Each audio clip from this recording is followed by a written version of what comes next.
Bueno, buenos días, ¿cómo les va? Eh, Bienvenidos a este nuevo espacio.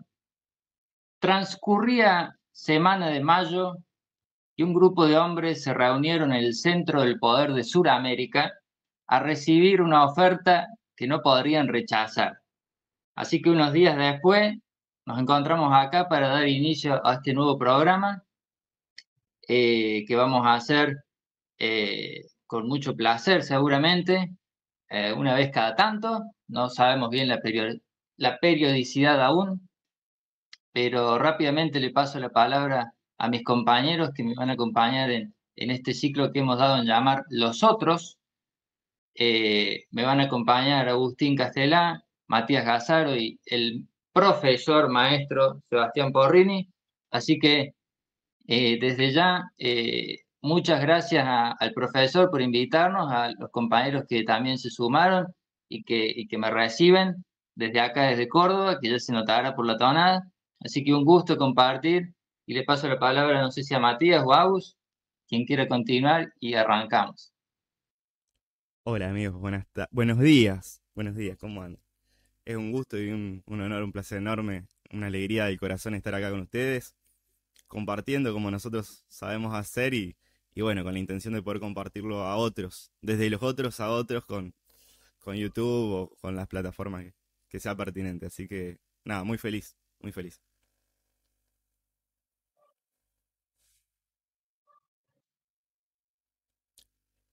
Mati, ¿todo bien? Master. Bueno, muchachos, muchísimas gracias por esta colosal invitación y sin más preámbulos, si quieren, vamos adentrándonos en el tema, ¿no? Si quieren, puedo comenzar y luego Sí, sí. les cedo la palabra. Hoy habíamos pensado como primer programa introductorio, hablar sobre un tema ciertamente candente en tanto en cuanto su significado, ¿no?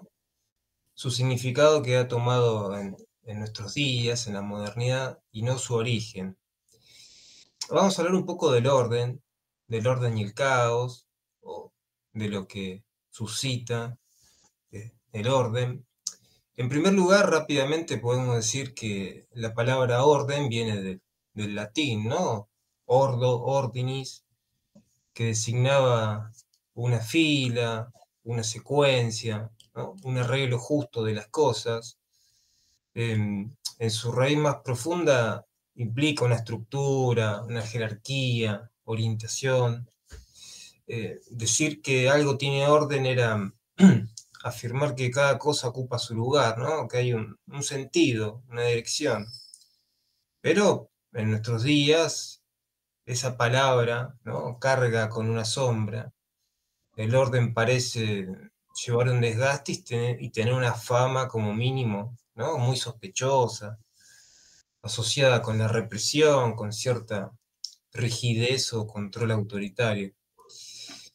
En nuestra modernidad, ¿no? En nuestro mundo actual, sabemos que la disolución es ley y al orden generalmente se lo asocia siempre con la moral, ¿no? Con lo utilitario, el materialismo, lo normativo, pero, pero el verdadero orden sostenemos y creemos que no deviene de lo horizontal, ni tampoco es moral, ni social ni ético, sino que es un reflejo de lo vertical, es decir, de lo trascendente o de lo sagrado, ¿no?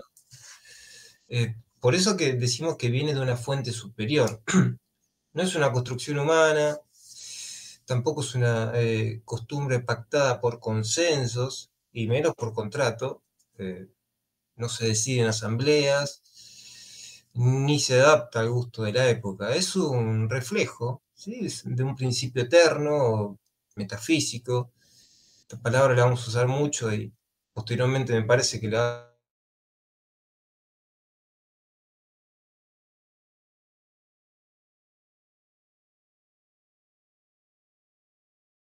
es olvidado, bueno, la consecuencia la tenemos a la orden del día, ¿no? La desintegración, la dispersión, características, ¿no?, muy reinantes de nuestra contemporaneidad. Desintegración moral, sí, pero también espiritual, cultural, social.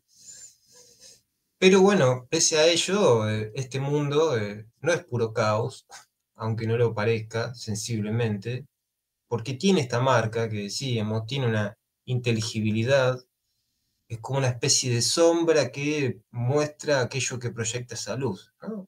Esa forma superior, eterna, es la fuente de orden de que estamos refiriendo. Em, y el hombre, o en rigor el alma, ¿no?, la ciudad y el cosmos participan de esa estructura. Esta composición es la que declama equilibrio, ¿no? Cada parte en su lugar, cada función según su esencia. Es decir, que el equilibrio no es algo que nace del mundo, sino es una imitación de ese otro mundo, ¿no?, superior o invisible, si quieren decirlo, que da sentido. Por eso el mundo sensible, ¿no?, solo tiene orden en la medida que participa de algo que está fuera de sí, de un orden supremo, superior. Pero el hombre, desde ese caos de lo inmanente, se eleva hacia la contemplación de lo sagrado, intenta ir hacia allí, pero cuando ese ascenso, si se me permite, se lo olvida o se lo denigra, es cuando la mirada se limita a lo inmediato, a la avidez de novedades, nace este desorden, ¿no?, como contrapunto. Podemos decir que el hombre desordenado es aquel que ha olvidado ese orden superior, como una civilización desordenada, que es la que ha roto ese lazo con ese orden eterno o más allá. En términos operativos, si se me permite la expresión, el orden no es una nostalgia ni una pose lacrimosa. Es el reconocimiento que hay algo más, hay un fundamento trascendente que se manifiesta en este mundo, sí, indirectamente, a través de símbolos, ritos, jerarquías, élites. Por eso decimos que es vertical, ¿sí? Es, no se construye, no es algo que podemos crearlo a gusto y a pachieres, se revela. Esto lo sabían bien las civilizaciones tradicionales, donde el arte, la ley, las estructuras sociales, la educación, todos esos elementos estaban subordinados a un centro espiritual. Para darle la palabra a mis compañeros, y cierro, en la modernidad esto se ha invertido completamente, ¿no? Ha hecho del orden algo meramente cuantitativo, utilitario, sentimental incluso. Ya no se trata de funciones ligadas a la naturaleza sagrada de las cosas, sino de utilidad, productividad, eficiencia, el reino de las cantidades. Por eso el orden en la modernidad no es orden, sino más bien es un caos organizado y controlado, ¿no? Por esa razón vivimos tiempos donde la novedad, es decir, lo nuevo en tanto cambio constante, es la que ordena, ¿sí?, nuestros días. Es un caos que ordena, ¿no? Y de allí el consumismo, el nihilismo, porque se ha sustituido ese principio eterno, sagrado, por el devenir de la materia. El orden moderno ya no refleja eso eterno, sino que se somete al cálculo, al mercado, ¿no?, al consenso, ¿sí? Su Dios es el dinero, podríamos decir. No solo es un error este desorden moderno, sino que no es un error en cuanto a debido a falta de organización, solidaridad o diálogo interideológico, es una inversión. Lo inferior se ha vuelto superior y lo relativo pretende ser absoluto. Por eso el restablecimiento del orden no puede ser simplemente moral ni ideológico, ni menos represivo. Es un retorno a las fuentes. Bien, muchachos, gracias. Cedo la palabra a quien. Buenísimo. Profesor, Por favor, profesor. ¿Cómo les va, muchachos? Qué honor estar acá. Qué lindo que podamos encontrarnos en esta instancia diferente y demás. Yo estaba escuchando lo que decía Matías y tomaba nota. Pido disculpas, estoy un poco resfriado. Me van a ver que ando con pañuelitos y demás. Tomaba nota de lo que decía Matías porque recordé, hay un libro ¿cuándo no? De Roberto Calazo, ¿no? Que se llama La ruina de Cash, que tiene un capítulo que se llama Law and Order, o sea, ley y orden, ¿no? Y si me permiten, para relacionar con lo que decía Matías, les leo un fragmentito, dice, es significativo que se diga ley y orden, lo pongo en castellano, y no baste decir únicamente ley u orden. En realidad, orden no repite, no confirma el sentido de ley. Orden es lo que ley por sí sola no consigue realizar. Orden es ley más el sacrificio, el perpetuo suplemento, el perpetuo excedente que debe ser destruido para que exista orden. El mundo no puede vivir solo de la ley, porque necesita un orden que la ley por sí sola es impotente para establecer. El mundo necesita destruir algo para crear orden, y debe destruirlo fuera de la ley, en el placer, en el odio, en la indiferencia. Bueno, continúa. Pero fíjense, son 8 renglones. Y en 8 renglones está expresado perfectamente lo que es, digamos, el orden tradicional, ¿no? O el orden natural, o llamémoslo como querramos. Esta idea es justamente la que encierra el principio por el cual el excedente debe ser destruido. Claro, cuando uno lee esto, piensa en ciertas cosas que el ser humano moderno ha llevado adelante, la destrucción de seres humanos, la destrucción de otras civilizaciones, la destrucción. No es eso a lo que se está refiriendo. Es un sacrificio dentro de la propia comunidad, ¿no? Es decir, estamos hablando del sacrificio del héroe, por llamarlo de una manera notable, cosa que niega totalmente la visión posmoderna o la visión moderna ya de por sí, que era lo que un poco citaba Matías, ¿no? Con el tema de la inversión de los sentidos. Palabra que también tiene muchos sentidos, ¿no? Porque inversión, decimos, hay que hacer una inversión de riesgo, hay que hacer una inversión de...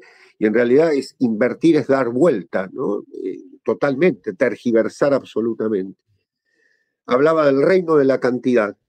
Ahí justamente el principio que Guénon marca muy notablemente en torno del concepto de una sociedad absolutamente conocedora de los precios, pero no de los valores, como solemos decir, ¿no? Y yo pensaba, mientras tomaba mis apuntes para esto, pensaba, digo, hay un enorme filósofo de la política del siglo XX, que es Carl Schmitt, ¿no? Que se centra en el poder, en el poder. ¿Quién tiene el poder? ¿Quién tiene realmente el poder? Y yo pensaba que Calazo, no sé, lo tiro para que lo conversemos si quieren, Calazo me está hablando en otro sentido, es decir, un poco, me parece que un paso más allá, en el sentido de que no va a bastar con establecer una ley, que era lo que decía Matías en algún sentido, o al menos yo lo comprendí de esa manera, sino más bien retornar a un orden que establezca las relaciones entre el ser humano y lo trascendente, o la metafísica, como decía Matías, ¿no? Es decir, entre el orden trascendente y el ser humano, entre la inmanencia y la trascendencia, la cruz, ¿no? Por decirlo de una manera simbólica. Con lo cual, uno dice, eh, llegado al eclipse de todo lo sagrado, que es lo que vivimos, es fundamental pensar que la ley es absolutamente capricho, es un capricho de momento. Y ese capricho encierra, no obstante, un plan siniestro. No quiero tampoco ser conspiranoico, ¿no? Pero en algún sentido, la ley está respondiendo a intereses que superan al propio ser humano, como novedad, otra palabra que usó Matías también, ¿no?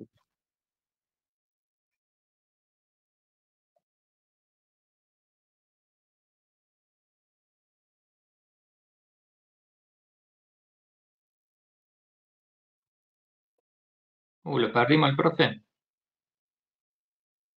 Sí, perdón. Un poco para abrir el tema, ¿no? Citando al maestro Calazo. Perdón, eso último, profe, si lo puede repetir porque se colgó un poquito el internet. ¿Cómo no? ¿Cómo no? No, decía De la que novedad. claro, es decir, lo novedoso, todo lo que encierra el mundo moderno es ni más ni menos que un elemento de antitrascendente porque, para decirlo en otras palabras, ¿no? Porque simplemente vale como novedad, vale como nuevo. Y lo nuevo tiene una concepción no necesariamente profunda, sino eminentemente novedosa, nada más. Decía, cito a Calazo un poco para abrir un poco el debate con un pensador de esta fuste, ¿no? Agustín, ¿querés decir algo vos? Buenísimo. Yo voy a arrancar con, estaba pensando ayer,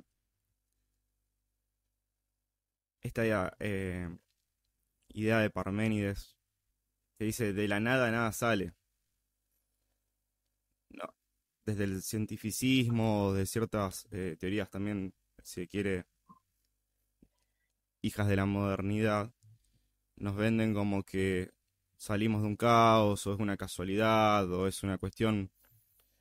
Y cuando observamos que hay un orden ya desde estos planos, digamos, en la biología, en los diferentes reinos, es porque venimos de un orden superior, o sea, no es lógico para nada que seamos producto de una casualidad, de un azar, de una contingencia o de un capricho cósmico.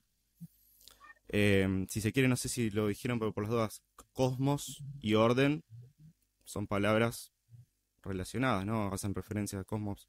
¿O no, profe? Es así. Bien, eso por un lado. Exacto, exacto. El opuesto al caos. Exactamente. Y me parece muy pertinente y muy interesante cómo hacían la diferenciación de cómo cómo se toma y cómo se manifiesta el orden en estos tiempos. Es un orden para puro control, para puro sometimiento y amedrentar a la gente, digamos, que tenga miedo, que esté controlada, que esté vigilada, que nos terminemos vigilando y controlando entre nosotros también, haciendo un efecto ahí medio eh, a lo panóptico, digamos, una cuestión así, de internalizar el control y ese orden, entre muchas comillas, e ir buscando ordenar a los que tenemos cerca, ¿no? Eh, bueno, eso me parece totalmente terrible, ¿no? Eh, y creo que en relación a esto de la supraconciencia o de lo suprarracional, que el profe siempre hace mención, sobre todo en el último libro, en la estética del símbolo, que ahí lo categoriza bien clarito, bien hermoso. Nosotros perdiendo conexión o perdiendo eh, ubicación en las jerarquías y perdiendo ese mismo, exactamente. Un muy buen libro, cómprenlo. En el editorial, Sofía Editorial, profe. Sofía Editorial, exactamente. Uno a nivel social, perdiendo esa referencia, esa brújula, esa guía, ese mapa, esa que da un sentido, que eleva. Claro, nos quedamos encerrados en lo inmanente, en lo que solo se ofrece acá, en el miedo, en esto de la cuestión cuantificable, de tener más, de lo novedoso, de una cuestión, una existencia narcótica, digamos, sin poder llegar a conectar con un propósito o a ubicarnos dentro de un orden que ya viene dado a priori de los orígenes de la existencia, si se quiere. Y bueno, eso es algo para ver, para tener en cuenta y para poder buscar la forma desde el símbolo, desde la tradición, de esto que genera valores éticos y bases sólidas para poder volver al origen y salir del laberinto por arriba, como se dice, ¿no? Pues si no, nos vamos a caer encerrados y nos va a comer el minotauro. Nada más. Bueno, por mi parte fui anotando un montón de cosas con lo que dijeron. Voy a arrancar con lo que dijo el profesor de Calazo que me gustó mucho, orden igual ley más sacrificio. Es decir, el orden tiene mala prensa en esta época, porque claro, para que la cosa se ordene hay que hacer algo, ¿no? Y algo eh, no precisamente placentero o gustoso, o que uno hace a manera de entretenimiento. Así que, eh, por el primer lado de eso, es muy difícil, no me acuerdo ahora la frase en griego, pero lo bello es difícil, ¿no? De Platón. Y bueno, y el orden también, ¿no? Todo lo que sea instalar un orden, llegar a lo trascendente cuesta, ¿no? Y bueno, ese esfuerzo no es valorado en esta época.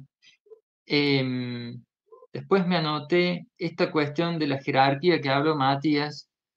Eh, claro, así como el orden tiene mala prensa, eh, porque se lo asocia al control, la jerarquía generalmente se lo asocia a la opresión. Si hay jerarquía, el que está arriba oprime al que está abajo. Eh,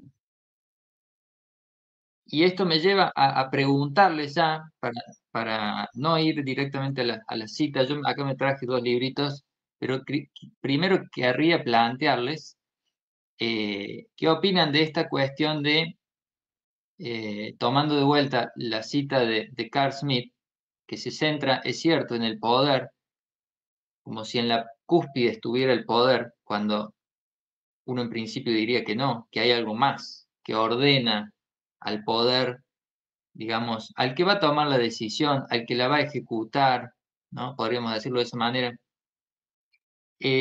Lo compararía como cuando uno está en el colegio que tiene todas las materias que va a estudiar y son todas proporcionales, ¿no? De todas tenemos 1 hora y media en el mismo lugar, bajo las mismas condiciones, prácticamente como si fuera lo mismo estudiar plástica que matemática, que humanidades o que literatura, es todo lo mismo, en el mismo lugar, a la misma hora, en el mismo canal, ¿no?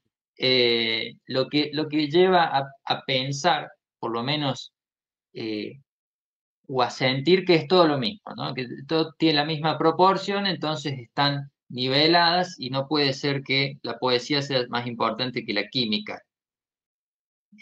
A lo que voy es, ¿de qué forma ustedes em, piensan o meditan acerca del desorden social, si queremos decirlo de esa manera, que se vive, o en la comunidad, si es que la tenemos todavía, o si no hemos pasado de una polis a muchas tribus, pero de qué manera jerarquiza todos estos elementos que forman parte de la comunidad, si es la cultura, si es la religión, dónde ubicamos al poder político, el poder económico, porque por momentos pareciera que es que hasta que no se decide la parte política no se arranca, por momentos parece que si la economía no funciona, esto no se arranca.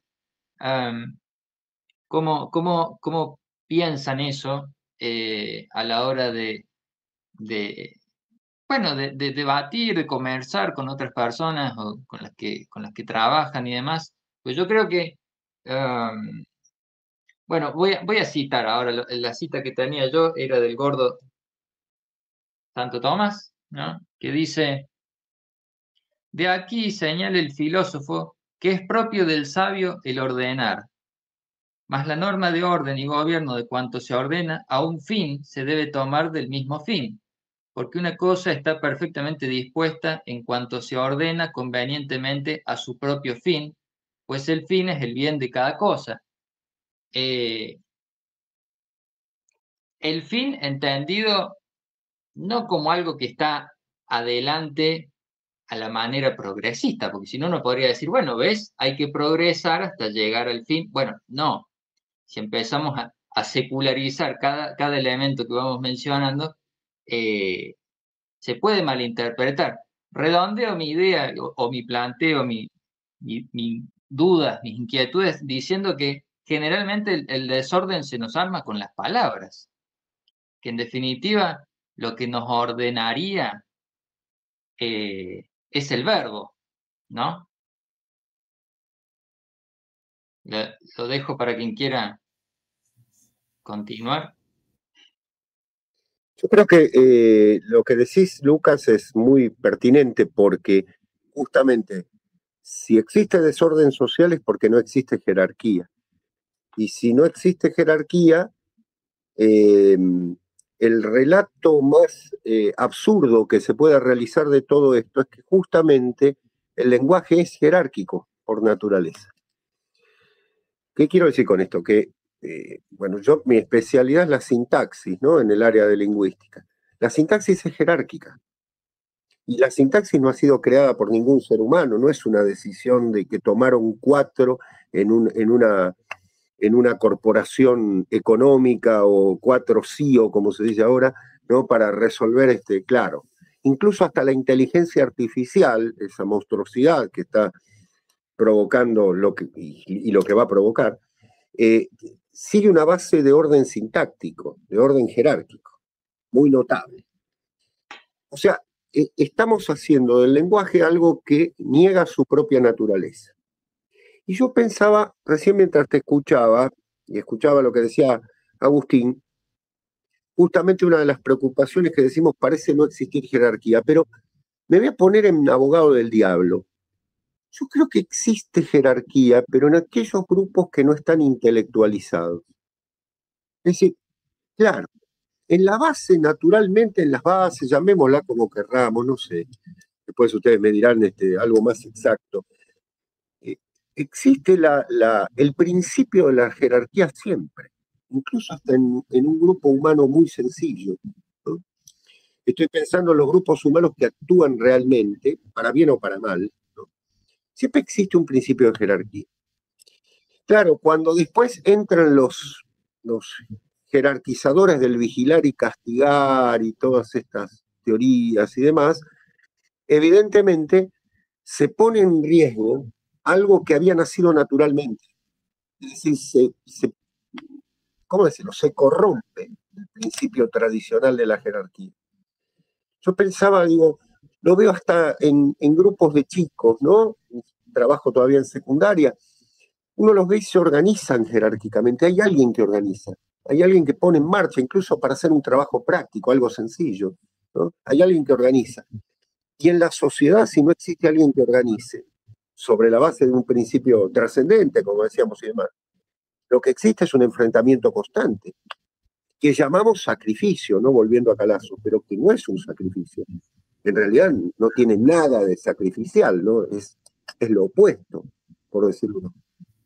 Escuchaba el concepto que recién trabajaba Agustín, y justamente es esta llegada esta pérdida de lo trascendente, lo que también nos lleva a crear y a creer en cualquier cosa, ¿no? Porque hemos echado a Dios por la puerta, entonces por la ventana entran una serie de elementos inciertos ¿no es cierto? Y muchísimo más peligrosos. Pero no quiero monopolizar la palabra, devuelvo la palabra. Bueno, profesor, me parece que tiene que ver fundamentalmente con que la ley es la reducción del orden, ¿no? Como decía más o menos parafraseando a Calazo. La ley no es lo mismo que el orden, es su antítesis incluso. O si se quiere, la ley es inmanente e incluso antinatural, ¿no? Pero lo que es natural, esto es lo que comentaba recién Sebas, que en torno a las jerarquías, tiene que ver con el concepto de élites, ¿no? Tan vituperiado, ¿no? Y es un concepto tan tradicional también. Las élites o la élite que existen en todo tipo de comunidad, grupo o conformación social, no son castas de privilegio que viajan en primera línea, todas esas cosas muy grasas, sino son las encargadas de impulsar el orden superior.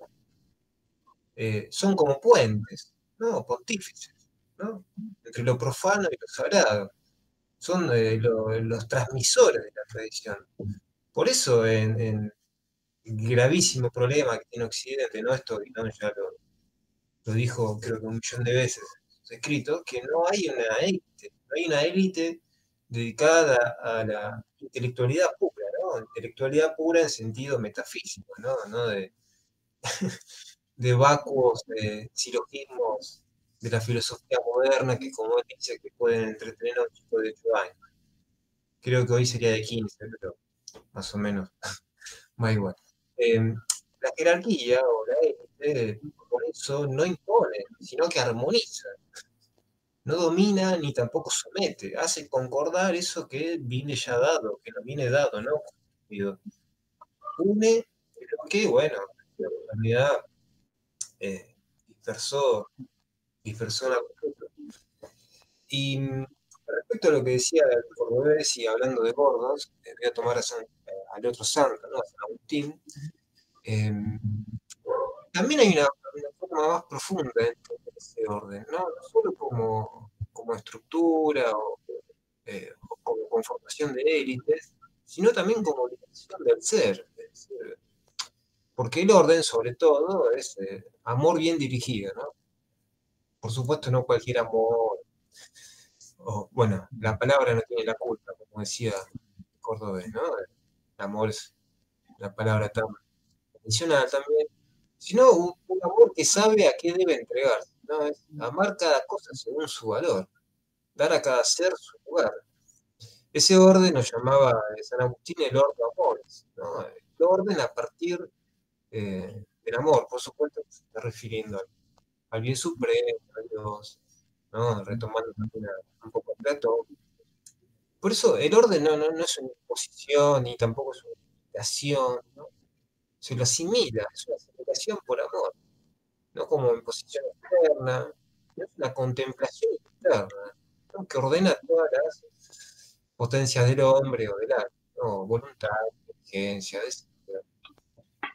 Es decir, estamos hablando de no solo de un orden, si se quiere, social, de la civilización, de tradiciones, sino es un orden del hombre, ¿no? Del alma, del ser humano.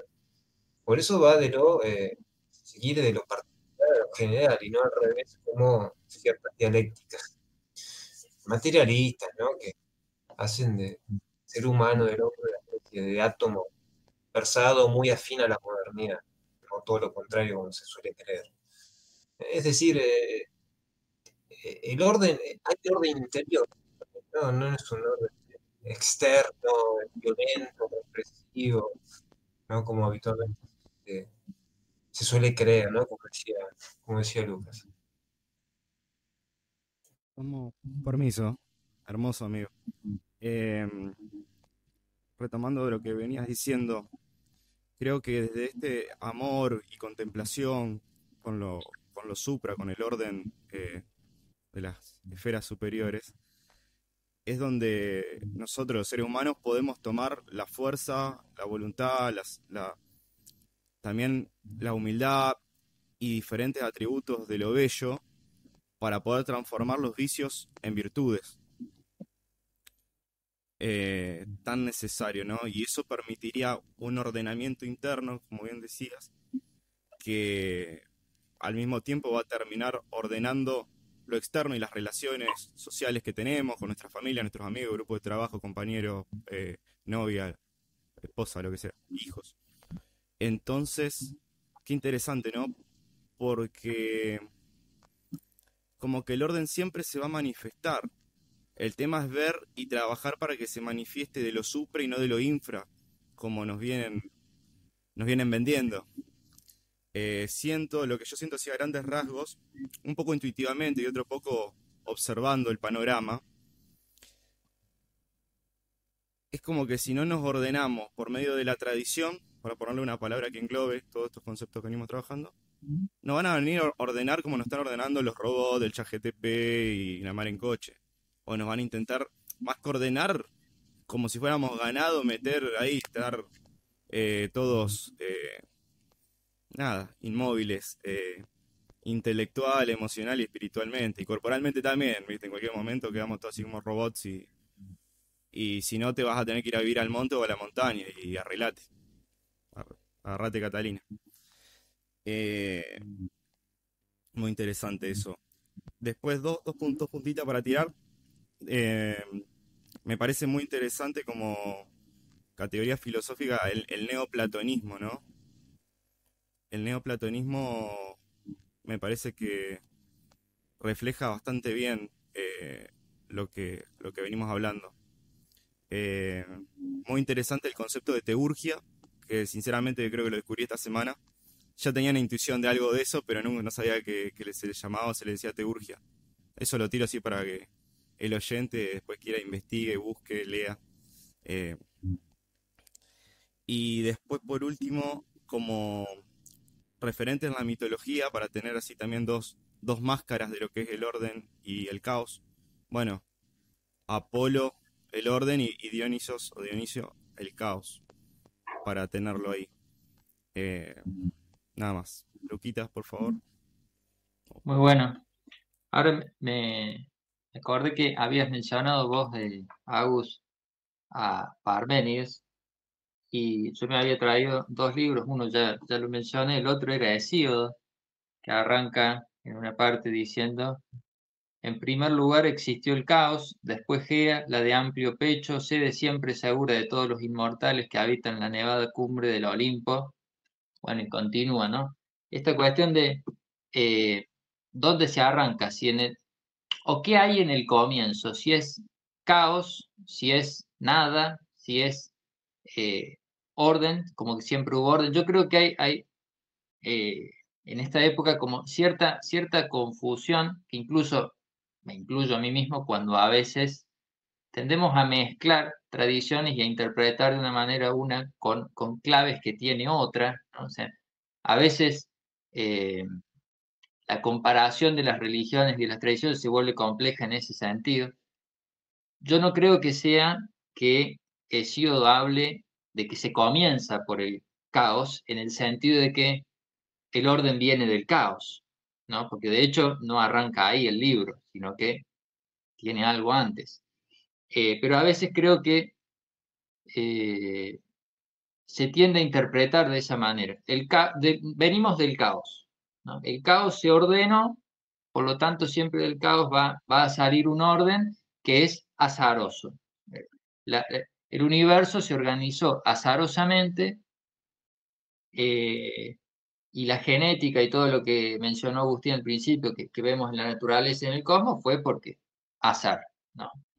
Cuando en realidad siempre hay algo, una luz externa a esa, o separada, si queremos decirlo de alguna manera, de ese caos o de esa oscuridad, que es la que insufla el orden, ¿no? Y eso yo creo que en todas las tradiciones está mencionada de una manera u otra. Me corrigen ustedes si por ahí lo estoy diciendo incorrectamente o no con toda la precisión, pero vieron que hay tradiciones que son más cíclicas, es como que vamos del orden al caos y se vuelve, a diferencia de otras que hablan como de una nada, que se le insufla algo, ¿no? O de que algo que estaba ordenado se separó, los brazos, cuando se hablan de los mitos de que un dios se desmembró y cada parte del cuerpo, como si fuera partes del cuerpo jerarquizadas, pasan a formar parte de algo en la naturaleza y demás. Yo creo que son interesantes todas las distintas mitologías, pero al mismo tiempo generan esta complicación, ¿no? Que a veces se prestan a confusión en el sentido de, bueno, a veces esto es relativo, ¿no? A veces venimos del caos, a veces del orden. No, todas pueden confluir en un punto, si las sabemos leer correctamente. Y antes de pasarles la palabra, me acordaba con esto que decía el profesor, de que los chicos también se ordenan. Yo me acuerdo cuando daba clase de taekwondo, que tenía chicos desde 6, 7 años hasta 12, todos juntos, y era muy cómico. Antes de la clase, si empezaba a las 8, 15 o 20 minutos antes iban llegando y estaban libres hasta que yo arrancara. Entonces yo, cual demiurgo, yo miraba desde lejos, ¿no? ¿Qué es lo que hacían ese ratito que estaban libres? Y era muy cómico ver cómo ese día se planificaba qué se iba a hacer, ¿no? En esos 15 minutos. Bueno, y empezaba, vamos a jugar a esto, y alguien decía, no, y se jugaba lo que decía él. Y bueno, se solucionó, hoy vamos a hacer esto, punto, mejor la clase siguiente opino otro, pero es cierto cómo naturalmente se ponen de acuerdo, ¿no? Obviamente hay discusiones y demás, pero es cierto que cómo se arma un mini mundo, juntando un grupito de gente se arma un mini mundo, un mini cosmos, con sus propias reglas armoniosas. Y bueno, cedo la palabra para quien quiera continuar con esto que dije. Yo retomaría en 2 o 3 cosas. Vengo anotándome, verán que cada tanto me pongo los lentes para anotar algunas cosas. Uno de los principios que citó Matías para ir de atrás para adelante es el de la élite. Claro, es un principio tan incómodo hoy en día, ¿no? Porque más allá de ser una marca de pañuelos descartables, fíjense, ¿no? Nada menos, todo es descartable, ¿no? Uno puede pensar, él hizo una alusión que me parece interesantísima volver a citarla. La élite es armonía. Y acá relaciono un poco con la capacidad que tiene Lucas, sobre todo, en la pintura. Yo pensaba en el arte, ¿no? Cómo ha destruido toda concepción de la armonía. En vez de tender hacia, estoy hablando en general, ¿no? Por supuesto, eso no quiere decir que haya artistas que lo hagan, pero esta idea de generar un constante caos, ¿no? Para denunciar cosas, bueno, pongo 4 baldes llenos de agua y denuncio la falta de agua potable en el mundo, y eso es una obra de arte. Hay una finalidad que es la denuncia. Y si la élite es la materia de la idea, por decirlo de una forma un poco más enunciativa, la élite justamente su finalidad es llevar al mundo hacia la armonía, no hacia el caos. Porque volvemos retomando un poco también lo que decía Agustín, transformar el vicio en virtud, ¿no? Esto parece una frase hecha, pero no lo es, porque yo no puedo dejar de ser profesor de literatura, ¿no? Y pensaba, cuando se signó a los malditos en el siglo XIX como tales, lo hicieron adrede, aceptando el término, no porque fueran cultores de lo inverso, sino todo lo contrario, porque el mundo está invertido. Y es la inversión lo que realmente es lo bueno, ¿no es cierto? O sea, en una sociedad aburguesada, chata, gente, les recomiendo leer lo que era la Francia de Napoleón III, la Francia del otro imbécil de Luis Felipe, el rey Pera, que no servía para nada. Realmente uno diría, bueno, estoy en lo opuesto. Por eso la participación de un Rimbaud en la Comuna de París, porque realmente era una chatura innegable. Por supuesto, la solución no era la mejor, después él mismo se da cuenta. Pero pactemos, busquemos una solución absolutamente distinta ante un mundo que nos dice esto es lo sagrado, esto es lo sagrado no, pero sí lo elevado, por decirlo de una manera. Como decía recién Agustín, ¿no? Entre Apolo y Dionisos hay un matrimonio, valga decirlo así, que es un matrimonio de orden. Es un matrimonio de orden. El tiempo de Dionisos es un tiempo sagrado en el cual hay que abrir la llave para ciertas cosas. Y esa negación de un tiempo sagrado lleva a que vivamos en un constante caos, ¿no? Como dice la canción, y todo el año es carnaval, ¿no? Entonces no hay carnaval, tampoco existe el verdadero carnaval. Volviendo al origen, ¿no? Citando lo que recién decía Lucas, Dios no juega a los dados, ¿no? Una frase que dijo un gran científico, bueno, Dios no juega a los dados. No hay nada que sea absolutamente azaroso. Todo tiene una causalidad, ¿sí? No una casualidad. Y esta causalidad es fundamental en el pensamiento como lo citaba Lucas al gordo Aquino, como citaba Matías al obispo de Hipona, son realmente principios que se han dejado de lado. Para cerrar, les recuerdo una de las grandes obras, ¿no? Antígona. Ahí tenemos la ley y el orden, expresado hace 2500 años perfectamente, ¿no? ¿Y quién lo viene a representar? ¿Quién viene a representar el orden? ¿Un viejo? No, lo viene a representar una joven. Es la joven y encima es mujer, ¿no? Es decir, la condición de la tradición está en manos de... Mati, Agus.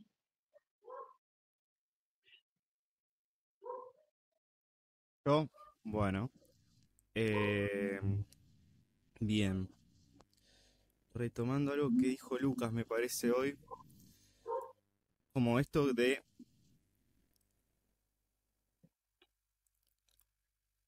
tomándolo en términos como personales, individuales, de lo cotidiano. Pongamos un ejemplo, no sé, de hacer actividad física, que nadie va a discutir que es algo que hace bien, que da salud física, mental, emocional, hasta mejora la estética, si se quiere, si vamos a hablar en términos macro. Es difícil tener la disciplina o el orden interno para decir, bueno, cumplo con esta rutina, con este plan alimentario, ingiero lo menos posible de alcohol. Es difícil ese orden, porque aparte implica un hábito y una constancia día a día, un plan, un propósito y un...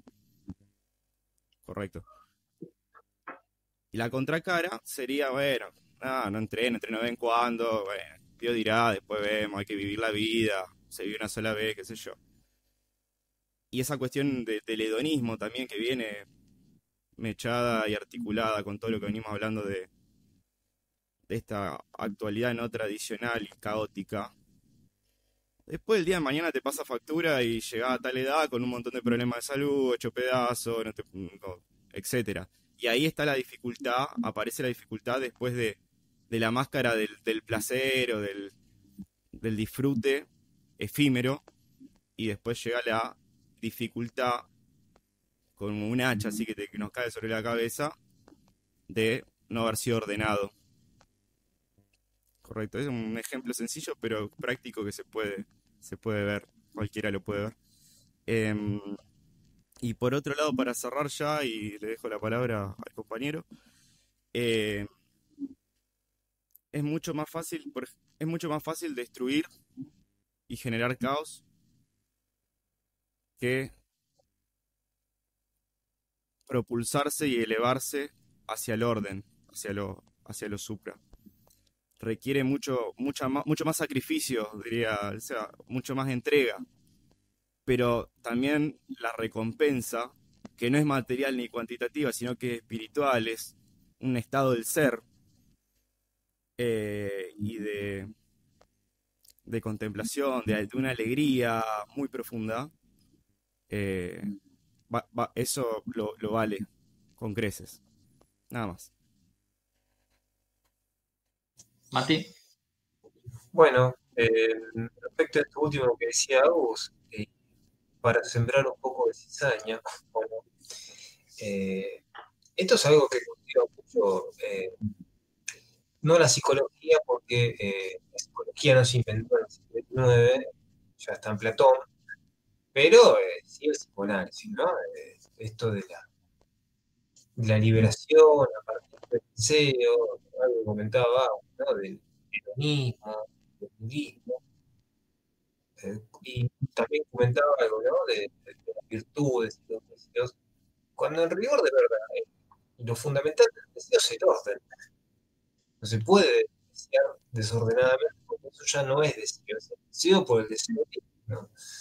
Y esto es algo tan viejo como el poker, ¿no? Como habitualmente.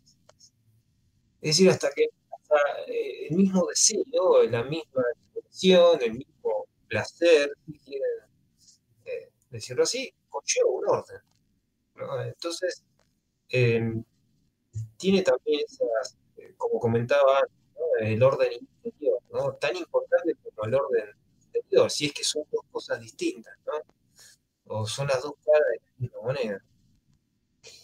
Y todo lo que decía el cordobés, los niños, el taekwondo y demás, la élite, o las élites, siguen esperando. siguen existiendo. Lo que pasa es que operan en forma generalizada.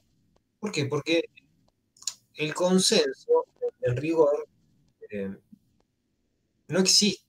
Mejor dicho, no se sirve para nada, o no arregla nada, no se decide nada. Está todo decidido de antemano. Si no, la prueba suficiente de esto es leer un poco los diarios, ¿no?